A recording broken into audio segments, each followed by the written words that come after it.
नमस्कार। आप सभी YouTube दर्शकों का एक बार फिर से हमारे इस YouTube चैनल पर हार्दिक स्वागत है।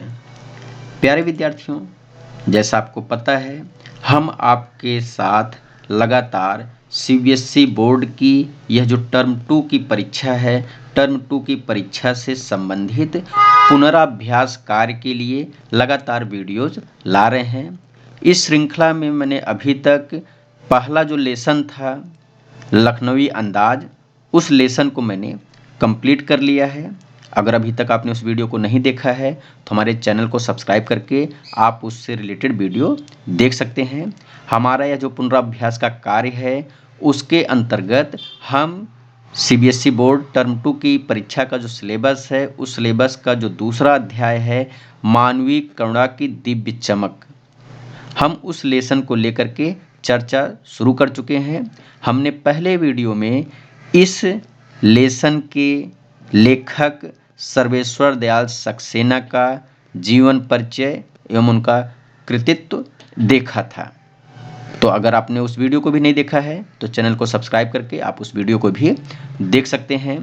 आज का हमारा जो वीडियो है, यह वीडियो मानवीय करुणा की दिव्य चमक पाठ का जो सारांश है, इस लेसन की जो समरी है, उस समरी पर हम डिस्कशन करने वाले हैं, उस समरी को लेकर के चर्चा करने वाले हैं। तो जैसे आपको पता है, जो लेसन है, इस लेसन के रचनाकार सर्वेश्वर दयाल सक्सेना जी हैं। और सर्वेश्वर दयाल सक्सेना जी ने जिस व्यक्तित्व के ऊपर इस रचना को लिखा है, उनका नाम है फादर कामिल बुल्के।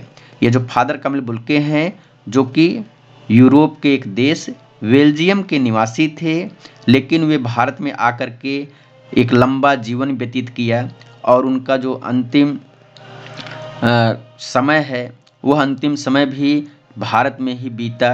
अंत में उनको भारत में ही उनका स्वर्गवास हुआ।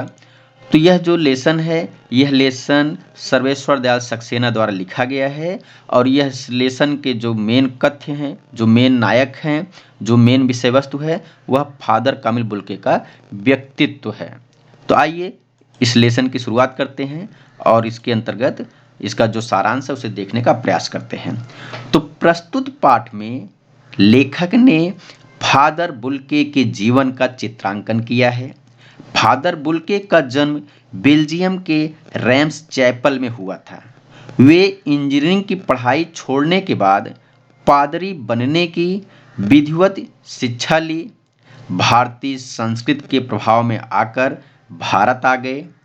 बुल्के के पिता व्यवसायी थे, एक भाई पादरी था तथा एक परिवार के साथ रहकर काम करने वाला था। एक बहन भी थी जिसने बहुत दिन बाद शादी की। माँ की उन्हें बहुत याद आती थी। उनकी चिट्ठियाँ अक्सर उनके पास आती रहती थी। उन दिनों को वो अपने मित्र रघुवंश को हमेशा दिखाते रहते थे। तो उन पत्रों को वो अपने मित्र रघुवंश को हमेशा दिखाते रहते थे। आगे बढ़ते हैं। आगे बताया जा रहा है कि भारत में उन्होंने जीसेट संघ में 2 साल तक पादरियों के बीच रहकर धर्माचार की शिक्षा प्राप्त की थी। 9-10 वर्ष दार्जिलिंग में रहकर अध्ययन कार्य किया। कोलकाता में रहते हुए BA तथा इलाहाबाद से MA की परीक्षाएं उत्तीर्ण की। हिंदी से उनका अत्यधिक लगाव रहा। उन्होंने प्रयाग विश्वविद्यालय के हिंदी विभाग से सन 1950 शोध प्रबंध राम कथा उत्पत्ति और विकास लिखा था।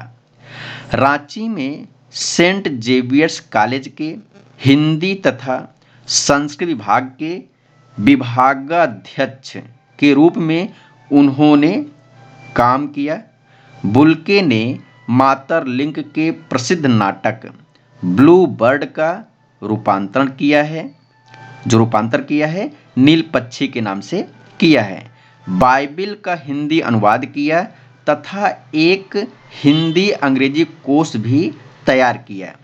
वे भारत में रहते हुए 2-4 बार ही बेल्जियम गए थे।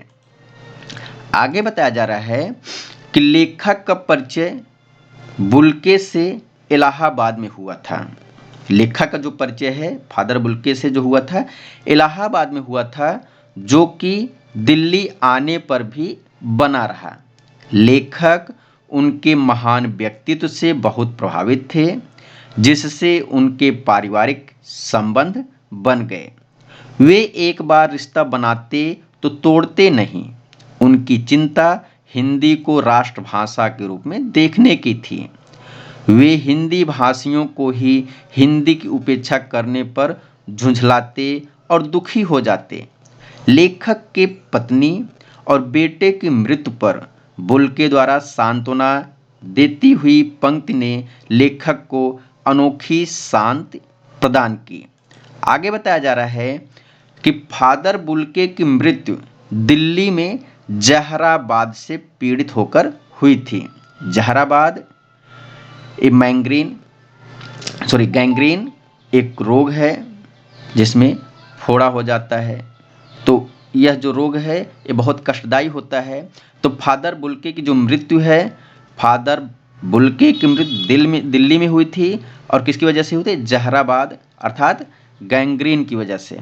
तो अंतिम समय में उनकी दोनों हाथ की अंगुलियां सूज गई थी। दिल्ली में रहकर भी लेखक को उनकी बीमारी और उपस्थिति का ज्ञान न होने से अफसोस हुआ। 18 अगस्त 1982 की सुबह 10 बजे कश्मीरी गेट निकलसन कब्रगाह में उनका ताबूत एक नीली गाड़ी से रघुवंश जी के बेटे परिजन राजेश्वर सिंह और कुछ पादरियों ने उतारा और अंतिम छोर पर पेड़ों की घनी छाया से ढके कब्र तक ले गए। तो यह जो फादर कामिल बुल्के हैं, फादर कामिल बुल्के का जो अंतिम समय है उसके विषय में चर्चा की जा रही है। आगे बताया जा रहा है वहाँ उपस्थित लोगों में जैनेन्द्र कुमार, विजयेंद्र स्नातक, अजीत कुमार, डॉक्टर निर्मला जैन, इलाहाबाद के प्रसिद्ध वैज्ञानिक डॉक्टर सत्यप्रकाश, डॉक्टर रघुवंश, मसीही समुदाय के लोग और पादरीगण उपस्थित थे। फादर बुल्के के मृत शरीर को कब्र पर लिटाने के बाद रांची के फादर पास्कल तोयना ने मसीही विधि से अंतिम संस्कार किया और सब ने श्रद्धांजलि अर्पित की।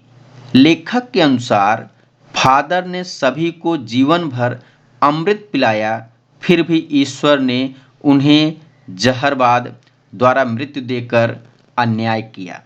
लेखक फादर को ऐसे सघन वृक्ष की उपमा देता है जो अपनी घनी छाया, फल, फूल और गंध से सबका होने के बाद भी अलग और सर्वश्रेष्ठ था। तो इस प्रकार से यह जो लेसन है, इस लेसन में सर्वेश्वर दयाल सक्सेना जी ने बेल्जियम के निवासी फादर कामिल बुल्के के जीवन परिचय को, उनके व्यक्तित्व को, उनके कृतित्व को यहाँ पर बहुत ही मनोरम तरीके से, बहुत ही प्रभावशाली तरीके से प्रस्तुत किया है, प्रस्तुत करने का प्रयास किया है, प्रस्तुत करने में सफल हुए हैं। तो यह जो लेसन है, इस लेसन की जो समरी है, उस समरी पे मैंने आपसे चर्चा की। तो यह जो वीडियो है, यह वीडियो आपको कैसा लगा इसके विषय में कमेंट्स बॉक्स में कमेंट जरूर कीजिएगा। और आप लगातार हमारे द्वारा कराए जा रहे अभ्यास, पुनराभ्यास के साथ जुड़ना चाहते हैं तो तुरंत ही हमारे चैनल को सब्सक्राइब कर लीजिए, वीडियो को लाइक कर लीजिए, क्योंकि आपके लिए हम जब तक आपका प्री बोर्ड का एग्ज़ाम टर्म 2 का एग्ज़ाम कंप्लीट नहीं हो जाता है, तब तक हम आपके लिए इसी तरीके से लगातार पुनराभ्यास कार्य लगातार करते रहेंगे। तो आप हमारे साथ जुड़ना चाहते हैं, प्लीज़ चैनल को सब्सक्राइब कीजिए। मिलेंगे फिर एक नए वीडियो में, तब तक के लिए आप सभी लोगों को बहुत बहुत धन्यवाद।